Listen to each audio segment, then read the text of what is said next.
All right, so we got an interesting question today. Is kissing before marriage okay? Now, my standard answer to questions like this is 1 Corinthians chapter 10, verse 31. Whether then you eat or drink or whatever you do all to the glory of God. So whenever you are thinking about doing something that may or may not be sin and you're not sure and the Bible doesn't explicitly teach on it, just ask yourself, is this glorifying to God? And obviously, kissing before marriage, it just doesn't. Like, you can try to come up with all sorts of reasons for why it could, but I would say there's no chance that it glorifies God in any way. Based on some scriptures I'm going to show you right now, 2 Timothy chapter 2, flee from youthful lusts and pursue righteousness, faith, love, and peace with those who call on the Lord from a pure heart. All right, so we have pursuing righteousness and pursuing youthful lusts. Those are the only two options in the Bible, doing righteousness or sin. There's no in between. And I don't know about you guys, if I'm loving God with all my heart, mind, soul, and strength, am I ever going to think, hey, let me go kiss this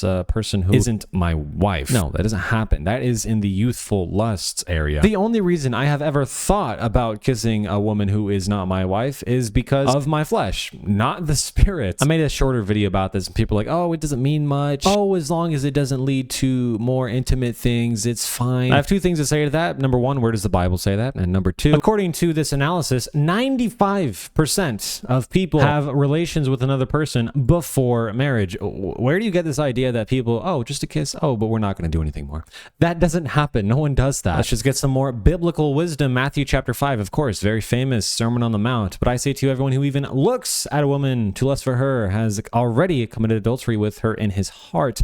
But if your right eye makes you stumble, tear it out and throw it from you. For it is better for you to lose one of the parts of your body than for your whole body to be thrown into hell. Obviously, even if you look at someone with lust, that's a sin. And we as Christians should be trying our best to not fall into sin, obviously. This is a serious matter. You know, if someone asked me this question 5 years ago, I would have just said, not a big deal. But that was before I read a single book of the Bible. Let's go to Song of Solomon, chapter 4, real quick. Scroll down a little bit. This is the man speaking. So if you don't know Song of Songs, we have this woman speaking and this man speaking, and it's a lot of poetry, and they're getting married. It's like love poetry, okay? Verse 9, you have made my heart beat faster, my sister, my bride. This person's not literally marrying his sister because that's against the law of Moses. He's figuratively saying that his bride is close to him like a family member. You have made my heart beat faster with a single glance of your eyes. How beautiful is your love, my sister, my bride. How much better is your love than wine, and the fragrance of your oils than all kinds of spices. Your lips, my bride, drip honey from the comb. Honey and milk are under your tongue. Okay, so he's describing his bride's lips and tongue. And the fragrance of your garments is like the fragrance of Lebanon. A garden locked is my sister, my bride. A garden locked, a spring sealed up. So his bride is being described as a garden with honey and milk, and it's locked up.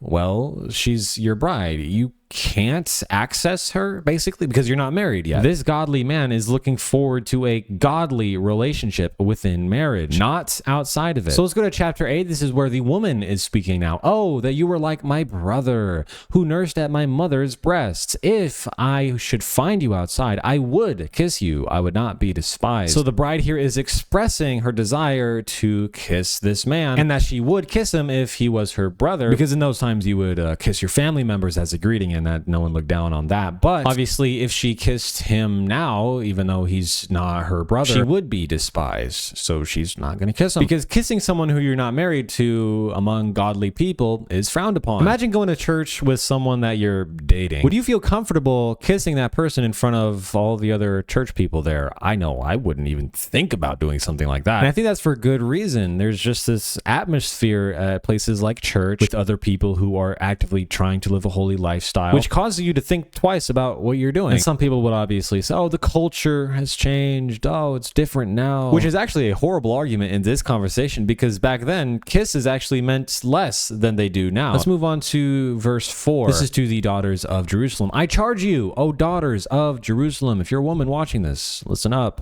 Do not stir up nor awaken love until it pleases. What's stirring up or awakening love? Well, it's what we described up here, kissing someone and leading someone into your house and causing someone to have a drink. That seems innocent, but we know what this all leads to.